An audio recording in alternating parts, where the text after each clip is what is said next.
말씀은 하박국 3장 17절에서 19절 말씀입니다. 비록 무화과 나무가 무성하지 못하며 포도나무에 열매가 없으며 감람나무에 소출이 없으며 밭에 먹을 것이 없으며 우리의 양이 없으며 외양간에 소가 없을지라도 나는 여호와로 말미암아 즐거워하며 나의 구원의 하나님으로 말미암아 기뻐하리로다. 주 여호와는 나의 힘이시라. 나의 발을 사슴과 같게 하사 나를 나의 높은 곳으로 다니게 하시리로다. 이 노래는 지휘하는 사람을 위하여 내 수금에 맞춘 것이니라. 일본의 작가 오가와 미메이가 쓴 시계 없는 마을이라는 단편 소설이 있습니다. 그 내용이 이렇지요. 도시에서 멀리 떨어진 시골, 시계가 없는 마을이 있었어요. 시계가 없다 보니 마을 주민들이 늘 해를 쳐다보고 시간을 짐작하는데 그 누구도 불편하다는 말을 안 해요. 그러나 어느 날 동네에 그 동네 부자가 시계를 사들고 오는데 생전 처음 보는 물건에 마을 사람들이 몰려들어서 우와 탄성을 지르죠. 그때부터 그 시계가 들어온 날부터 마을 사람들은 모든 일정과 약속을 그 시계에 맞추기 시작합니다. 하루에도 몇 번씩 부잣집을 들려서 시간을 확인하는 통에 부잣집이 마을의 중심지가 되었어요. 그런데요, 그 광경에 질투를 느낀 다른 부자가 이번에는 더 크고 화려한 시계를 사가지고 오는 거예요. 이보게 동네 사람들, 내가 사온 시계가 훨씬 더 비싸고 더 좋은 거야. 그러자 또 사람들이 우르르 몰려와서 구경하는데 생각지 못한 문제가 발생합니다. 그것은 먼저 들여온 부자의 시계와 새로 사온 부자의 시계가 시간이 맞지 않는 거예요. 무려 1시간이나 차이가 났던 겁니다. 그때부터 마을이 시끄러워지기 시작하는 거예요. 자기의 시계가 더 정확하다고 서로 우기는 부자들을 놓고 마을 주민들도 두 패로 나뉘어졌습니다. 야, 먼저 사온 시계를 기준으로 삼아야지. 아니야, 새로 사온 시계가 훨씬 더 정확할 거야. 그게 더 비싸다 그랬잖아. 서로의 주장을 굽히지 않았습니다. 그러다 보니까 같이 일을 해도 시간을 정할 수 없고 간단한 약속조차 잡을 수 없게 되었지요. 그렇게 주민들의 갈등이 깊어져 가던 어느 날 먼저 사온 부자의 시계가 고장이 나버립니다. 그리고 또 얼마 지나지 않아 나중에 사온 부자의 시계도 멈춰버렸어요. 근데 재미있는 사실은 시계가 다 멈추자 마을에 평화가 찾아왔다는 거예요. 왜냐하면 마을 주민들이 다시 시계가 아닌 태양을 쳐다보기 시작했기 때문입니다. 시계를 볼 때에는 1분 1초를 따졌습니다. 그런데 그 시계를 따지면서 왜 늦었느냐, 왜 5분 늦었느냐 막 이렇게 따졌는데 해를 보기 시작하면서 사람들이 여유가 생겼던 거예요. 해질 때쯤 보자 이러면은 30분인지 그것이 40분인지 모르잖아요. 옛날에 우리 시계 없었을 때 우리 부모님들, 우리 어른들 시계 없었을 때에 얼마나 여유 있었습니까? 해가 지면 자는 거고 해가 뜨면 일어나서 일하는 거였어요. 시계를 볼 때는 그런 마음들이 늘 이렇게 긴박하게 살았는데 오히려 해를 보기 시작하면서 사람들이 마음이 좋아졌다라는 거예요. 작가가 이 소설을 통해서 말하고 싶은 것이 있었어요. 그것은 바로 사람은 인생의 시간을 어디에 맞추고 사느냐에 따라 달라지더라는 거예요. 사람마다 인생의 시간은 정해져 있습니다. 그 정해진 인생 속에서 시간을 어디에다 맞추고 사느냐, 그것이 그 사람의 인생을 결정하더라는 거예요. 나는 60평 아파트에서 살 거야, 그렇게 말하는 사람의 인생은 그 인생의 시간을 물질에 맞추고 사는 사람입니다. 물질의 인생을 맞추면 사람이 보이지 않습니다. 누군가는 인생의 시간을 명예와 권력에 갈아 넣습니다. 그 또한 권력을 얻기 위해서라면 무슨 짓이든 하는 그런 사람들의 인생을 우리가 많이 보아오지 않았습니까? 하지만 이와는 다르게 하나님의 말씀인 성경은 우리 인생의 시간을 어디에 맞추라? 하나님께 맞추라고 그렇게 말씀합니다. 에베소서 5장 16절에서 20절. 세월을 아끼라, 때가 악하니라. 오직 주의 뜻이 무엇인가 이해하라. 오직 성령으로 충만함을 받으라. 시와 찬송과 신령한 노래들로 서로 화답하며 너희의 마음으로 주께 노래하며 찬송하며 범사에 우리 주 예수 그리스도의 이름으로 항상 하나님께 감사하라. 그렇습니다. 주의 뜻이 무엇인지를 분별하고 성령 충만함을 받고 시와 찬송과 신령한 노래로 하나님을 찬송하고 예수님의 이름으로 감사할 줄 아는 사람, 그 사람이 그리스도인이고 그 사람의 인생 시간을 아끼는 사람, 세월을 아끼는 사람이다. 성경은 그렇게 말씀을 하고 있더라는 거예요. 그러기에 우리 옆에 분에게 다시 한 번 더 인사합시다. 인생의 시계를 하나님께 맞추십시오. 예, 신앙생활은 그런 거예요. 인생에 남아있는 인생의 시간을 돈에 맞추는 게 아니에요. 물질에 맞추는 게 아니에요. 하나님께 맞추는 게 신앙생활이랍니다. 오늘 우리는 하박국 말씀을 읽었습니다. 그런데 우리가 읽은 오늘 본문의 이 짧은 말씀 속에서 하박국 선지자가 굉장히 어려운 일을 겪고 있는 것을 발견하게 되지요. 우리 17절 먼저 한번 보십시오. 비록 부화가 나무가 무성하지 못하며 포도나무에 열매가 없으며 감람나무에 소출이 없으며 밭에 먹을 것이 없으며 우리의 양이 없으며 외양간에 소가 없을지라도 무슨 말입니까? 없다는 거예요. 얼핏 보기에는 먹을 게 없구나 이렇게 볼 수도 있지만 아주 심각한 상황이에요. 이게 무슨 말이냐면 무화과 나무는 이스라엘의 대표적인 먹거리예요. 주식이에요. 포도주는 그들이 포도주를 담궈서 마시는 음료예요. 감람나무 열매는 기름을 짜다가 음식을 만드는 기름을 제공하고 양과 염소는 먹을 것뿐만이 아니라 입을 것을 제공하는 거였어요. 쉽게 말해서 지금 하박국 선지자가 17절에 말한 것은 뭐예요? 의식주 모든 게 없다라는 거예요. 오늘 우리 장로님이 기도하셨지만 지금 우리의 상황이랑 너무 비슷하지 않습니까? 환율은 오르고 주식은 떨어지고 정말로 전쟁은 그칠 줄 모르고 코로나는 다시 창궐하고 있고 어딜 가나 희망이 보이지 않는 참 살기 어려운 시대를 우리가 살고 있는 겁니다. 그런데 도대체 하박국 선지자가 이렇게 된 이유가 뭘까? 그것은 바로 남유다, 북이스라엘과 남유다가 분단이 된 이후로 북이스라엘은 멸망했고 남유다에 남아있던 그 나라에 이 바벨론이라는 나라가 침공을 했던 거예요. 전쟁이 일어나서 수많은 사람들이 죽었고 남은 자들은 포로로 잡혔고 마을은 불탔습니다. 땀 흘려 수확한 모든 농산물을 탈취당하고 농사 지을 사람도 없고 아무런 희망이 보이지 않는 상황, 지금 그 상황에서 하박국이 고백하고 있는 거예요. 아무것도 없다고, 남아있는 게 없다고, 먹을 것도 없고 마실 것도 없고 입을 것도 없고 희망도 없다라고 이야기를 하고 있는 겁니다. 그런데 우리가 알다시피 17절에서 없다 해서 끝나지 않잖아요. 하박국 선지자가 18절에 뭐라고 고백합니까?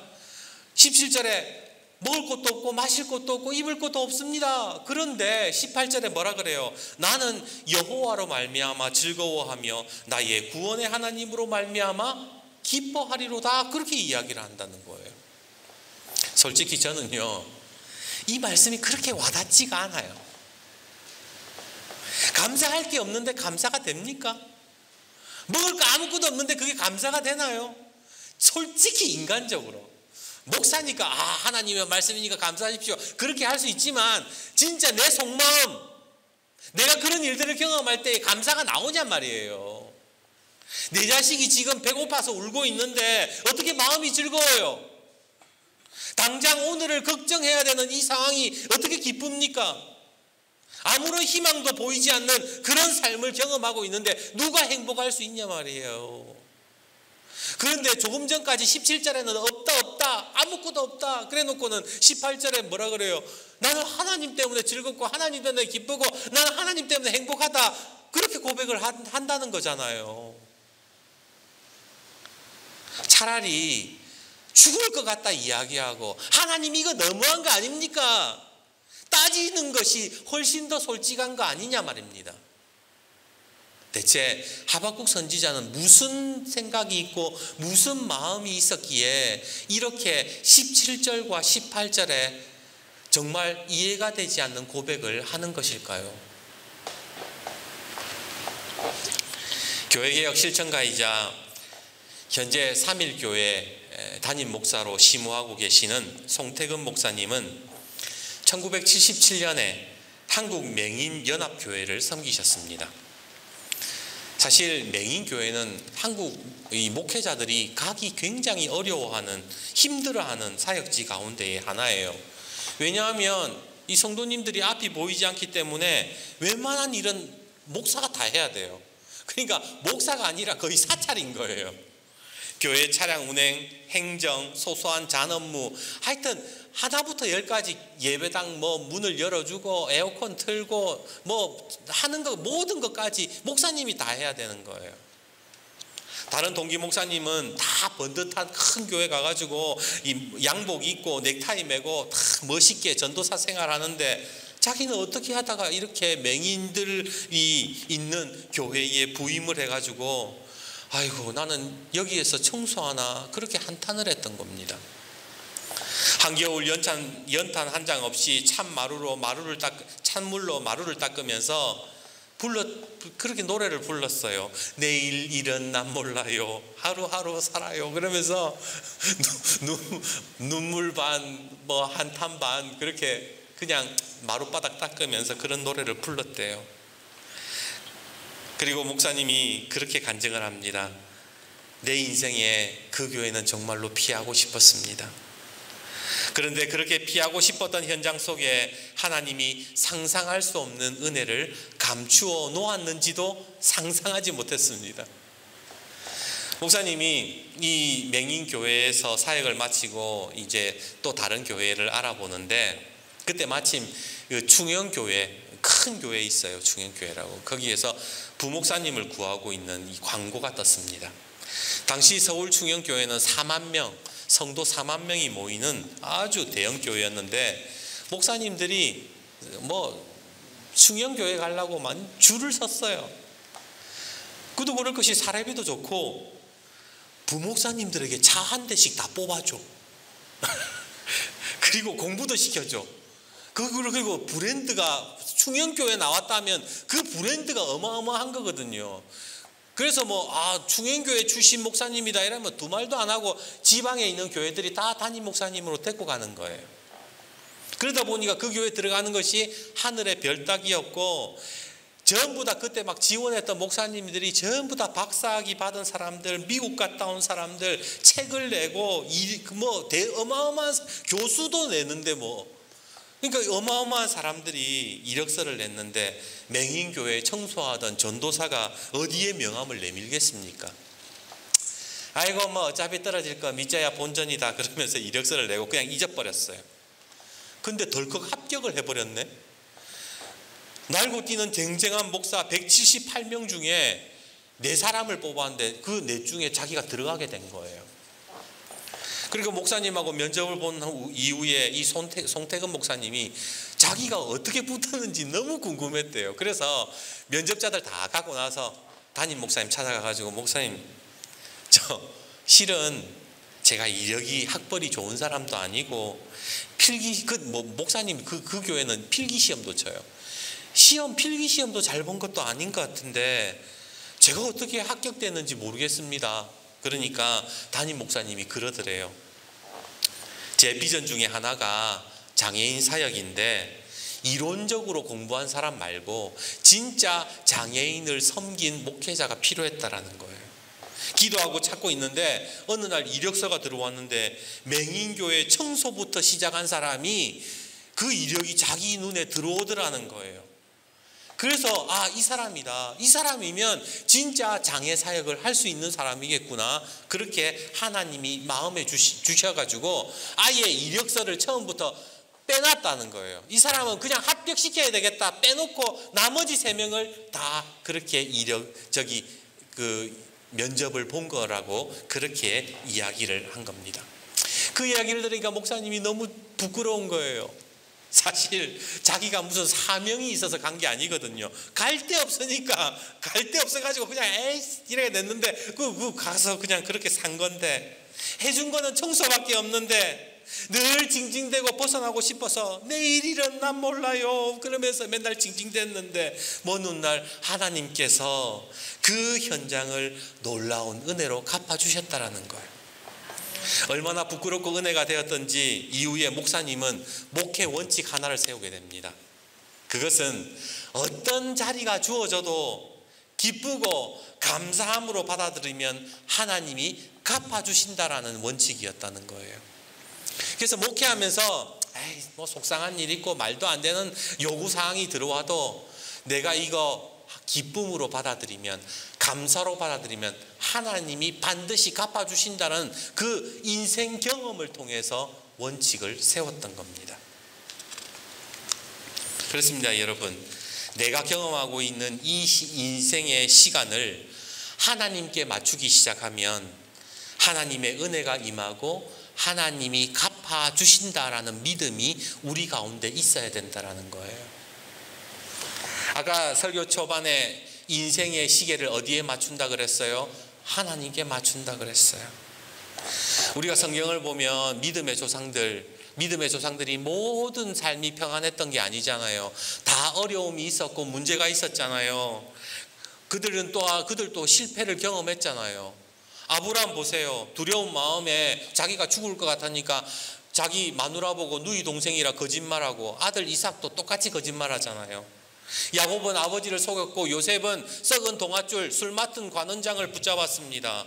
삼손은 순종이 아닌 감정에 따라 살았고, 여호수아는 내가 모세가 죽고 난 다음에 내가 이 수많은 민족을 어떻게 이끌지 두려움에 떨었어요. 그런데 그들이 실패하고 무너진 순간 속에서도 인생의 시계를 어디에 맞췄다고 성경은 얘기해요? 인생의 시간, 인생의 시계를 하나님께 맞추기 시작하면서 그 인생이 실망에서, 절망에서 은혜의 삶으로 바뀌게 되는 것을 우리는 성경을 통해서 보게 되지 않습니까? 반대로 문제 속에서 인생의 시계를 하나님께 못 맞춘 사람들도 나옵니다. 사울을 생각해 보세요. 그 인생의 시계를 하나님께 맞추지 못하고 어디에 맞춰요? 다윗 죽이러 다니는데 맞추잖아요. 그러니까 인생이 비참해지는 거예요. 열왕기에 나오는 대다수의 왕들도 인생의 시계를 하나님께 맞추지 못합니다. 그래서 나라가 분열되고 나라가 망해요.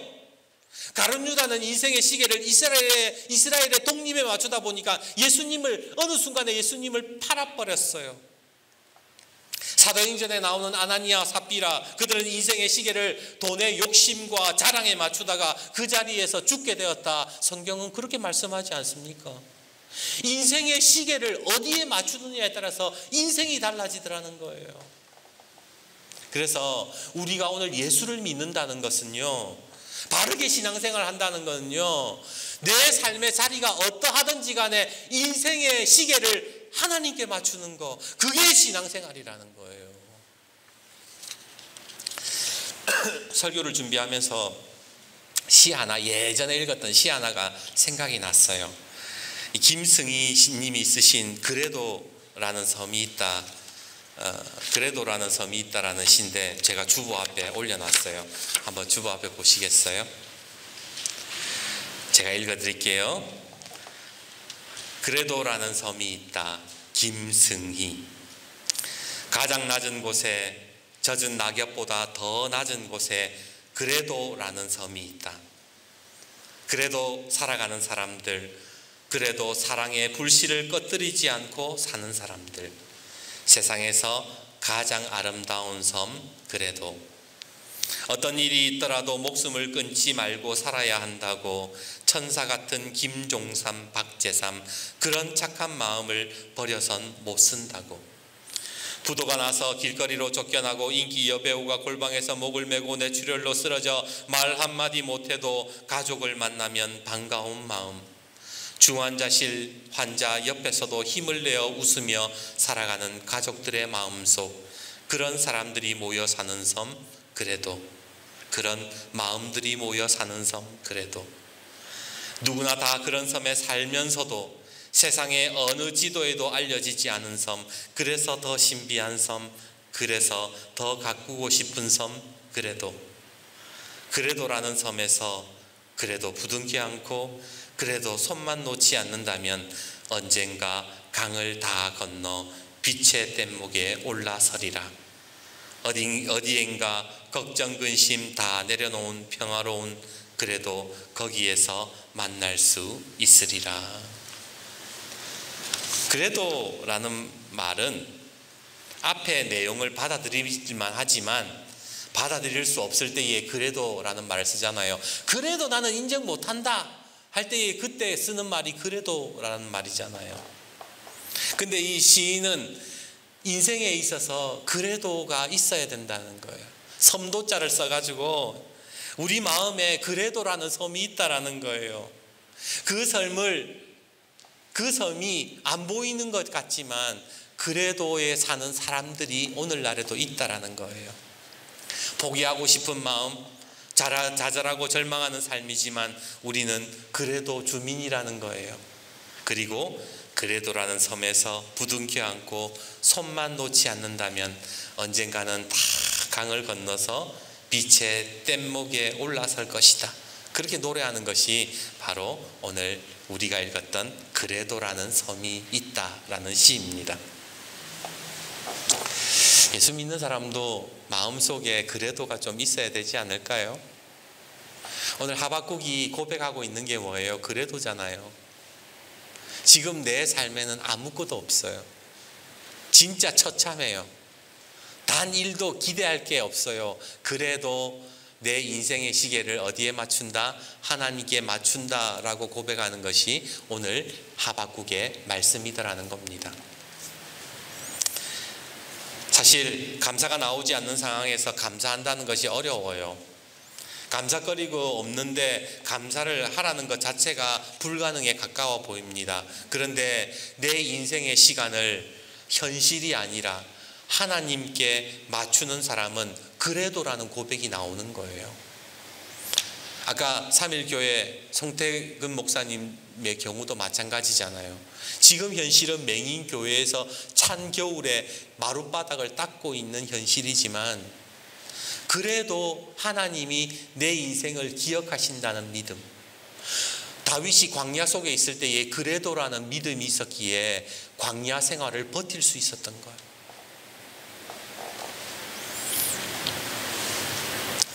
오늘 본문은 아니지만 하박국 1장에서 하박국이 하나님께 따지듯이 묻는 장면이 나와요. 하박국 1장, 2장, 3장이 있는데 하박국 1장에서 하박국이 감사 안 해요. 하박국이 처음에 하나님 앞에 막 따져요. 하박국 1장 2절 3절 여호와여 내가 부르짖어도 주께서 듣지 아니하시나니 어느 때까지이리까? 어찌하여 내게 죄악을 보게 하시며 패역을 눈으로 보게 하시나이까? 겁탈과 강포가 내 앞에 있고 변론과 분쟁이 일어났나이다.